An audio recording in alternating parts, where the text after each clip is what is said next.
Hello everyone, this is Neha and I hope you are all doing so great in your studies. मैं आशा करती हूँ कि आप सभी की तैयारी बेहद ही अच्छी तरह से चल रही होगी। सो आज के इस वीडियो में हम करने वाले हैं प्रॉफिट एंड लॉस का बेसिक। ठीक है, सो इस वीडियो में हम basically basics of profit and loss को डिस्कस करने वाले हैं। ठीक है, basics of profit and loss और प्रॉफिट एंड लॉस के क्वेश्चंस कैसे with in a second ratio की हेल्प से बनाए जा सकते हैं, हम ये देखेंगे। ठीक है, so without wasting any time let's start the video and please like share and subscribe our channel. ठीक है, सो हम ले लेते हैं ए एक पर्सन है। ठीक है, suppose A is a person and he wants to buy a cycle.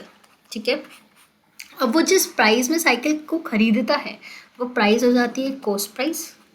ठीक है, मान लो उसने ये साइकिल खरीदी है 2000 रुपीज़ की, तो 2000 ए के लिए कॉस्ट प्राइस हो गया। ठीक है, अब यही पर्सन बी को बाई यही साइकिल बेच रहा है, तो ये जो बेच रहा है ना वो ए के लिए हो जाएगी सेलिंग प्राइस। ठीक है, ए के लिए सेलिंग प्राइस हो जाएगी। अब वो 2000 रुपीज़ में लेकर आया है, अब उसको चाहिए थोड़ा सा प्रॉफिट, तो वही बी को यानी कि अपने ही किसी फ्रेंड को अगर वो 2500 रुपीज़ में बेच रहा है, तो यहाँ से उसने कितना ज़्यादा में बेचा, यानी कि उसने 500 ज़्यादा में बेचा, तो ये 500 क्या हो गया, ये 500 उसका प्रॉफिट हो गया। ठीक है, बट यही पर्सन ए कुछ टाइम यूज़ करने के बाद ये साइकिल बी को बेचता, तो बी ज़्यादा में तो नहीं लेता क्योंकि कंडीशंस ख़राब थी उसकी साइकिल की। तो now he will sell the cycle in at 1800 rupees. ठीक है, अब वो 1800 रुपीज़ में बेच रहा है बी को ही, तो ये सेलिंग प्राइस होगी ए के लिए। ठीक है, but this time he had loss.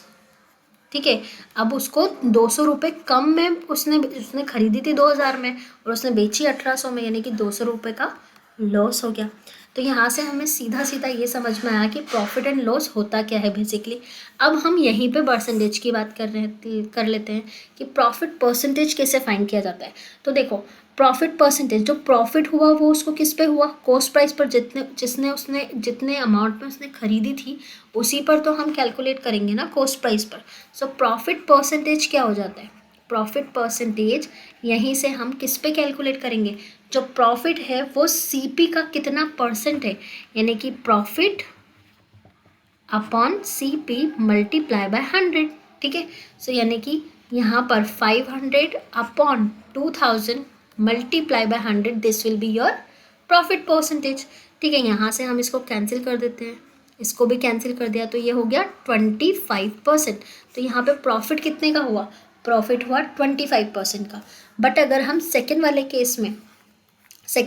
Case में लॉस परसेंटेज की बात करें, तो लॉस भी जब होता है वही हम काउंट कर रहे हैं ना, कि कितने में उसने खरीदी और बेची कितने में, यानी कि बेस प्राइस तो कॉस्ट प्राइस ही है। ठीक है, तो प्रॉफिट एंड लॉस परसेंटेज दोनों ही हमेशा कॉस्ट प्राइस पर ही कैलकुलेट किए जाते हैं। तो 200 रुपये का लॉस हुआ उसको। ठीक है, 200 रुपये का लॉस यानी कि loss upon CP multiply by 100। So यहाँ से लॉस कितने का हुआ, 200 रुपये का, और उसका सीपी कितना था, 2000 रुपीज़। अब ये 2000 का कितना परसेंटेज है वही तो हमें बताना है, तो वही हो गया हमारा loss percentage. So that will be 10%। ठीक है, तो ये दोनों चीज़ें बेसिकली हमको समझ में आ गई कि cost price, selling price, profit percentage, loss and loss percentage, ये इतनी सारी चीज़ें अभी बिल्कुल क्लियर है। ठीक है, so now without wasting any time let's understand कि एमपी और एसपी क्या होता है। ठीक है, मैं इसकी पीडीएफ भी आपको सेंड कर दूंगी, सो डोंट वरी। ठीक है, अब हम मूव करते हैं एमपी और एमपी पर। ठीक है, कि एमपी का कॉन्सेप्ट कैसा आया, यानी कि मार्क प्राइस का कॉन्सेप्ट कैसे आया। ओके, सो मार्क प्राइस के कॉन्सेप्ट को समझने के लिए हम वही 2000 रुपीज़ की बाइसिकल ले लेते हैं। ठीक है, साइकिल ले लेते हैं। सो 2000 रुपीज़ क्या हो गया, सीपी उस साइकिल का। ठीक है, अब अगर मैं इसी साइकिल को मेरी शॉप पर बेचना चाह रही हूँ, ठीक है, और मुझे कुछ प्रॉफिट भी जनरेट करना है। ठीक है, हर एक शॉपकीपर प्रॉफिट के लिए ही काम करता है, बट जब तक मैं उस पर्टिकुलर प्राइस पर कोई डिस्काउंट ना दे दूँ, कोई छूट ना दे दूँ, तो कोई कस्टमर कैसे अट्रैक्ट होगा, नहीं होगा ना। सो मैं क्या करती हूँ, पहले मैं करूँगी कि मैं जितनी प्राइस में इसको ख़रीद कर लेकर आई थी उससे ज़्यादा अमाउंट में इसकी प्राइसिंग कर देती हूँ, यानी कि मार्क प्राइस, इस पे प्राइस यानी कि इसका लेबल जो है वो चेंज करके मैं कुछ अमाउंट ऐड करके वो लेबल को चेंज कर देती हूँ। तो वो लेबल पे जो प्राइस लिखी होती है वही होती है मार्क प्राइस, ठीक है। सो यहाँ पे मैं अगर 500 रुपीज़ बढ़ाकर लिख रही हूँ तो ये हमारा MP हो गया, विच इज़ 2500 रुपीज़, ठीक है। अब मैं जो भी डिस्काउंट दूंगी वो CP पर तो नहीं दूंगी, वो डिस्काउंट किस पर दूंगी, वो डिस्काउंट अब दूंगी मार्क प्राइस पर, यानी कि जो मार्क प्राइस मैंने लेबल की है उस पर्टिकुलर आइटम पर वो ही होगी हमारी, उसी पर मैं आगे डिस्काउंट दूंगी। क्यों? क्योंकि अगर मैं इसी पर CP पर डिस्काउंट देने लगी तो फिर मैं तो लॉस पे ही जाऊंगी, क्योंकि मैं तो खरीद कर ही 2000 रुपये में लेकर आई थी। अगर उसी पर मैंने डिस्काउंट दे दिया तो फिर कुछ भी नहीं बचेगा, ठीक है। सो मुझे उस पर मार्कअप करके और फिर डिस्काउंट देना है, ठीक है। तो ये मैंने मार्कअप किया और अब मैं डिस्काउंट दे रही हूँ, मान लो इस पर 300 रुपीज़ का मैंने डिस्काउंट दिया, ठीक है।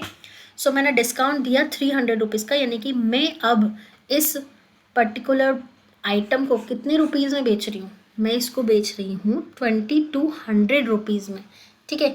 यानी कि 300 रुपीज़ माइनस करके 22, steel I am gaining 200 rupees. देखो मैंने पहले ही बोला था कि मुझे प्रॉफिट जनरेट करना है, तो मुझे कस्टमर को अट्रैक्ट करने के लिए प्राइस को बढ़ाकर और फिर उस पर डिस्काउंट देना पड़ेगा। हर एक शॉपकीपर यही करता है, ठीक है। और हम आ जाते हैं, हम फंस जाते हैं कि सेल चल रही है और हम सेल में ज़्यादा सामान खरीद लेते हैं। So this is the shopkeeper's mind, okay. So यहाँ से मुझे 200 रुपये का प्रॉफिट हुआ, तो प्रॉफिट परसेंटेज तो मैं फाइंड कर सकती हूँ, 200 upon 2000 multiply by 100, so that will be 10%, ठीक है। ये तो मुझे पता चल गया। अब मुझे यहाँ से ये पता करना है कि मैं डिस्काउंट परसेंटेज, मैंने डिस्काउंट कितने परसेंटेज का दिया, ठीक है। तो अगर मुझे डिस्काउंट परसेंटेज कैलकुलेट करना है कि मैंने, अब देखो डिस्काउंट तो मैंने दिया 300 रुपीज़ का, सेलिंग प्राइस हो गई 2200 रुपीज़।